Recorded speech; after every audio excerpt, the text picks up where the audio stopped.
Welcome back.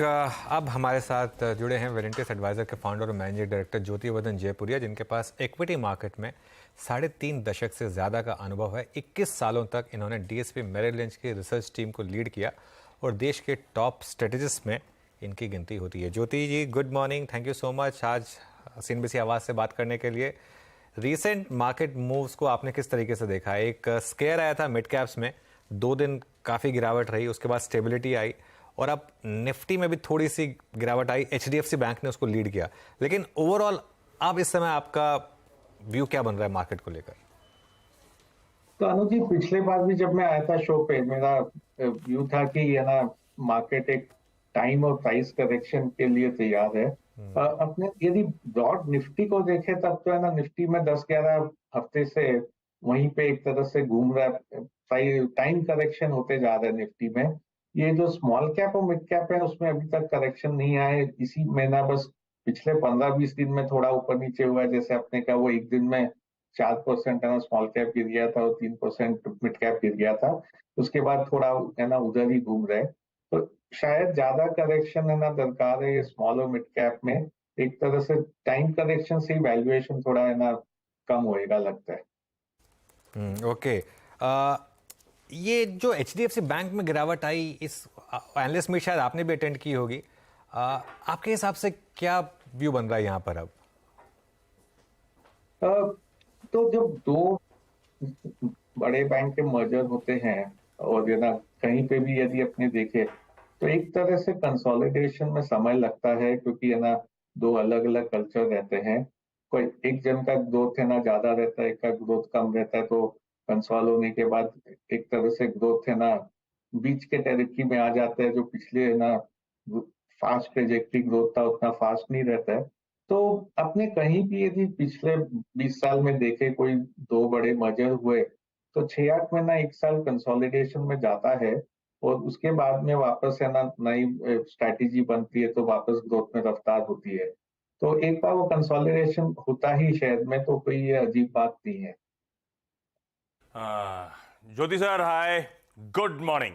ज्योति sir, याद है good मुझे मॉर्निंग। लास्ट टाइम आए थे, आपने कहा था टाइम और प्राइस वाइज थोड़ा सा करेक्शन देखने को मिलेगा। तब और अब के बीच में थोड़ा सा ना समीकरण और ज्योति सर बिगड़े बिगड़े से नजर आ रहे हैं। वो ग्लोबल हेडविंड थोड़ी सी, वो फेड की कमेंट्री, थोड़ा सा हॉकिशनेस का तड़का ऐसा लगा ऐड हो गया।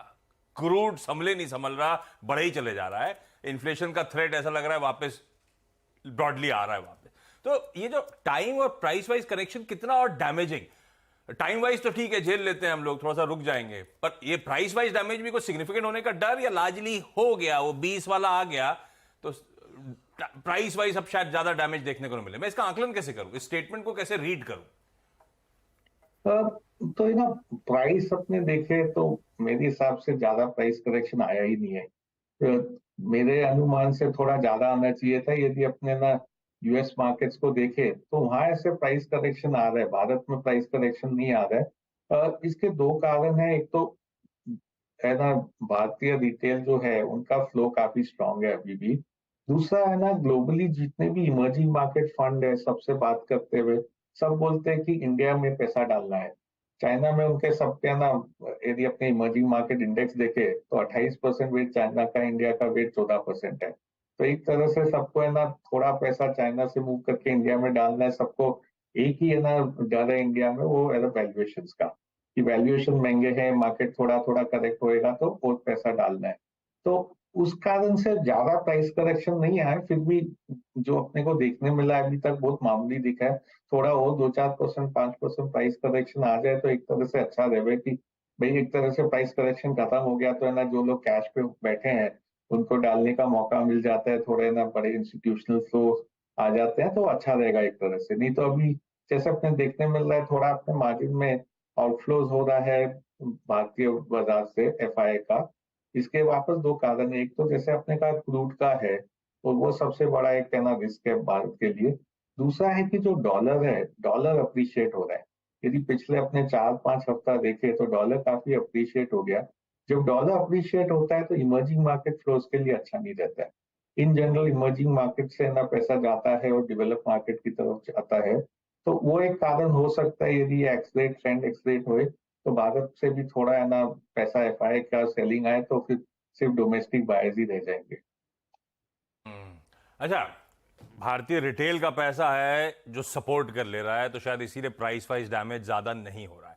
ये भारतीय रिटेल का पैसा अगर इक्विटीज में चैनलाइज और एसआईपीज के थ्रू, तो आई एम श्योर पीएमएस में भी फ्लोज बढ़िया ही आ रहे होंगे, वेलेंटिस के पास भी।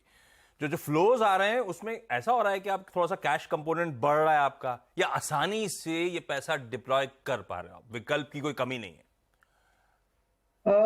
तो हम लोग अभी जो फ्लोज आ रहा है, सबको जब फ्लोज आ रहा है तभी भी बोल रहे हैं कि ये पैसा हम लोग एक दिन में 2 दिन में नहीं डिप्लॉय करेंगे, अगले है ना 8-10 हफ्ते में डिप्लॉय करेंगे, क्योंकि पॉसिबिलिटी है कि कहीं पे है ना मार्केट में एक प्राइस करेक्शन भी आ जावे। इसलिए कैश काफी पड़ा है, थोड़ा हम लोग ने कैश बुक किया है, जो है ना पुराने पोर्टफोलियोज थे जहाँ पे है ना हम लोग 100% इन्वेस्टेड थे, वहां भी अभी 5 से 10% कैश हम लोग है ना बना रहे हैं, जो कि यदि कहीं पे प्राइस करेक्शन आया तो नीचे में लेने का मौका मिल सकता है। तो हाँ, हम लोग का कैश लेवल थोड़ा बढ़ते जा रहा है, जो है ना 6 महीना था उससे ज्यादा कैश लेवल्स हो गए हैं। ओके, कैश लेवल्स थोड़ा बढ़ते जा रहे हैं। चलिए, अच्छा, एक लार्ज कैप आईटी पर अब इस समय आपका क्या व्यू बन रहा है? आपने काफ़ी मार्केट साइकिल्स देखी होंगी। यूएस में इस समय एक रिसेशन को लेकर डर लग रहा है, बॉन्ड यील्ड्स काफ़ी हाई हैं, लेकिन नंबर्स कंपनियों के खराब रहे, लार्ज कैप कंपनियों के पिछले 2 क्वार्टर में, लेकिन स्टॉक्स ने एक बॉटम बनाया और अब वो वापस अपने एवरेज वैल्यूएशन के ऊपर। क्या व्यू है लार्ज कैप आईटी पर? तो हम लोग 18 महीना से, जैसे हम लोग का एक थीम था, बता रहे थे कि बाय लोकल अवॉइड ग्लोबल, तो आईटी पे अभी तक हम लोग ने पोजीशन नहीं बनाया, पर हम लोग के स्क्रीन पे पिछले 2-3 महीना से आईटी आ रहा है, क्योंकि इसमें वैल्यूएशन रिलेटिवली काफी कम हो चुके हैं। दूसरा है कि काफी अंडर परफॉर्म कर चुके हैं, और जो है ना ओनरशिप था, ओनरशिप भी कम हो गया आईटी का। तो हम लोग के स्क्रीन पे आए हैं, अभी भी मेरे ख्याल से 2 क्वार्टर इसमें ना नंबर्स थोड़े नरम रहेंगे, तो कहीं पे खराब न्यूज आए तो वहां पे ना खरीदारी करना चाहिए, क्योंकि कंपनीज अच्छे हैं, फ्री कैश फ्लो आता है, आउटसोर्सिंग का डिमांड बढ़ेगा ही, तो 1-2 क्वार्टर में खराब नंबर्स आएंगे, वो खराब नंबर्स पे आईटी खरीदना चाहिए। खराब नंबर्स पे जब दबाव आए तो आईटी अट्रैक्टिव, हाँ आपने मेंशन कर रखा था, लोकल पे फोकस है, ग्लोबल को अवॉइड कर रहे हैं, और क्या गजब की मूव्स है। वैसे अप्रैल मिड से लेकर अब तक करेक्शन के बावजूद आईटी इंडेक्स ने बढ़िया 20-22% के रिटर्न्स दे रखे, और कंफ्यूजिंग कॉन्फ्लिक्टिंग रिपोर्ट्स ब्रोकरेजेस के आगे के आउटलुक को लेकर, जिस पे चैनल पे कल चर्चा हो रही थी। अच्छा, आईटी के साथ एक और थीम है ज्योति सर, वो क्या? कहते हैं ना एंटी ईएसजी, वो स्टॉक्स गजब करे हुए हैं इस समय बाजार में। कोई कोल इंडिया, कोई ओएनजीसी, गजब के टूल, गजब का momentum. Valentis anti ESG theme में डिप्लॉय कर रहा है पैसा, नहीं कर रहा है? हाँ, तो देखिए, हम लोग एंटी ईएसजी तो नहीं बोलते इसको, हाँ, पर हाँ एक है तो general move logically anti ESG जो चल रहा है। जनरल मूव है जो हम लोग का, एक हाँ, पब्लिक सेक्टर बैंक्स का, पब्लिक सेक्टर इन जनरल, सब पब्लिक हाँ, सेक्टर काफी सस्ते थे, वहां पे ना डिविडेंड यील्ड अच्छा था, और पी वैल्यूएशन जो थे वो काफी सस्ते थे, तो हम लोग भी 1-2 पीएसयू कंपनीज लिए हैं, जिससे ना काफी अच्छा मूव दिया है इस पूरे साइकिल में। इस साइकिल में क्या हुआ है कि जहां भी वैल्यूएशंस कम है, तो वो वैल्यूएशंस पे लोग फोकस करके वो शेयर लिए हैं, तो है ना वैल्यूएशन को थोड़ा सा नॉर्मलाइज किए हैं, थोड़ा जो बड़ा गैप था वैल्यूएशन में वो कम हो गया। यदि अपने देखें तो जो high P high valuation companies थे, वो एकदम अंडर परफॉर्म किए हैं, जो लो पीज है वो है ना थोड़ा आउट परफॉर्म किए हैं। तो हम लोग का भी यही अनुमान था, तो है ना 1-2 पब्लिक सेक्टर भी खरीदे हैं इसमें, थोड़े प्राइवेट सेक्टर भी है जहाँ पे ना वैल्यूएशन काफी कम थे, उसको भी खरीदे। तो एक तरह से मैं इसको देखता हूँ कि वैल्यूएशन मिसमैच, वैल्यू बाइंग हुआ है मार्केट में, वैल्यू थीम चल रहा है, और एंटी एसजी इतना नहीं सोचते, पर हाँ एक तरह से आप कह सकते हैं कि थोड़े स्टॉक्स जो है ना एकदम ईएसजी के कारण है ना बीटन डाउन थे, वहां पे भी ना वैल्यूएशन री रेटिंग हो गया है। एक और स्पेस जहां पर काफ़ी वैल्यूएशन री रेटिंग हुई है ज्योति जी, वो है होम इम्प्रूवमेंट स्पेस, या फिर मतलब जो एंसिलरी स्टॉक्स जैसे पॉलीकैब, वायरिंग में, इस तरीके के stocks, ceramic stocks, pipe stocks, यहाँ पर काफ़ी शानदार मोमेंटम रहा है। यहाँ पर क्या अब वैल्यूएशन प्रोहिबिटिव है, या ये थीम अभी भी यहाँ से आउट परफॉर्म करेगी? सो अनुज जी, ये थीम अच्छा है, हम लोग ने भी इसका जिक्र किया था 1-2 बार पहले, क्योंकि इसमें एक चीज है कि जो रॉ मटेरियल प्राइसेस थे वो पिछले साल काफी बढ़ गए थे, मेटल हो या क्रूड ऑयल है, सब चीज बढ़े हुए थे, गैस है जैसे सेरेमिक के लिए उसके दाम काफी बढ़ गए थे। तो पिछले साल देखे तो सबके ना जो मार्जिन है वो 200 से 400 बेसिस पॉइंट कम हो गए थे। तो हम लोग का अनुमान है ये अगले 18 महीना में वो मार्जिन वापस पिछले लेवल पे आ जाएंगे, 200-400 बेसिस पॉइंट जो कम हुए थे वो वापस बढ़ जाएंगे। तो उस हिसाब से हम लोग ये स्टॉक्स पे काफी पॉजिटिव है। अभी जैसे आपने जिक्र किया कि वैल्यूएशन थोड़े महंगे हो गए ये सब में, तो कहीं पे थोड़ा थोड़ा हम लोग मार्जिन में शेयर्स को ट्रिम कर रहे हैं। अभी भी पोजीशन हम लोग की बनी हुई है पर काफी है ना थोड़ा ट्रिम कर रहे हैं, क्योंकि इधर है ना वैल्यूएशन महंगे हो गए हैं थोड़ा, तो थोड़ा डिमांड में नरमी देखने को मिल रही है। यदि सेरेमिक देखे तो डिमांड थोड़ा वीक है, और उस हिसाब से है ना हो सकता है जो मार्जिन नॉर्मलाइजेशन हम लोग बोल रहे थे होएगा वो 18 महीने के बाद बदले 2 साल हो सकता है। तो कहीं ना कहीं 1-2 क्वार्टर खराब है तो वापस लेने का चांस मिल सकता है।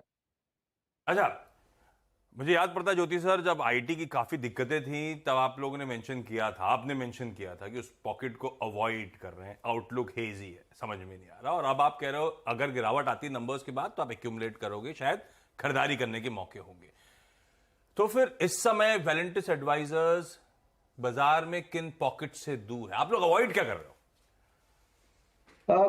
तो हम लोग आईटी में अभी भी अंडरवेट है। हाँ। दूसरा एरिया जो हम लोग अंडरवेट है अभी भी वो है ग्लोबल मेटल्स, ग्लोबल कमोडिटीज जो है। और उसके कारण यही है कि चाइना इसका सबसे बड़ा बायर था, चाइना सबसे बड़ा कस्टमर था। और हम लोग का अनुमान है कि चाइना अगले 3-4 साल भी उनका जीडीपी ग्रोथ 5% या उसके नीचे ही रहेगा। तो जो चाइना का डिमांड था वहां से वो है ना कम ही रहेगा अगले 2-3 साल। उन लोग ने इतने रोड बना दिए, इतने ना हाउसिंग कॉम्प्लेक्स बना दिए, रोड पे कोई जाता नहीं है, हाउसिंग कॉम्प्लेक्स में कोई रहता नहीं है, कि अभी से उनका इन्वेस्टमेंट डिमांड अगले 2-3 साल स्ट्रक्चरली एक तरह से कम हो जाएगा। तो इसलिए वहां पे डिमांड कम हो जाएगा, इसलिए ये स्टॉक्स में ज्यादा तेजी नहीं आएगा। तो वही दूसरा सेक्टर है जो हम लोग अवॉइड कर रहे हैं। और तीसरा सेक्टर जो अवॉइड कर रहे हैं वो खाली वैल्यूएशन के कारण है, वो कंज्यूमर स्टेपल्स के जो है ना एकदम हाई क्वालिटी स्टॉक्स है, वो पिछले 2 साल से हम लोग के पोर्टफोलियो में नहीं है। ये स्टॉक्स अच्छे लगते हैं हम लोग को, पर वैल्यूएशन अच्छे नहीं लगते। वैल्यूएशन थोड़े है ना रिलेटिवली कम हुए हैं, पर अभी भी है ना महंगे वैल्यूएशन में आ रहे हैं। एक आखिरी सवाल ज्योति सर, ये एक्सचेंजेस जो हैं ये रात में भी मैच खिलाने के मूड बना रही हैं, ये नाइट मैच को लेकर आपका कैसा मन बन रहा है? तो देखिए हम लोग तो फ्यूचर ऑप्शन करते नहीं है, तो एक तरह से इतना इम्पैक्ट नहीं होएगा। इसके लिए काफी जो है ना ब्रोकरेज लोग जो करते हैं और जो भी उनके लिए ना वो मैन पावर कैसे करने का, कितने लोग को कब है ना करेंगे, शायद डबल शिफ्ट में काम करना पड़ेगा उनको। एक्सचेंज का तो है ना वॉल्यूम बढ़ जाएगा, पर ये जो ब्रोकरेजेस है उनके ना कॉस्ट बढ़ेंगे, तो उनको देखना पड़ेगा मैन पावर बैलेंसिंग कैसे करेंगे। ये हमने कुछ डिसाइड किया क्या कि सेम तनख्वाह पे डबल शिफ्ट लगेगी कि तनख्वाह बढ़ा के डबल शिफ्ट लगेगी?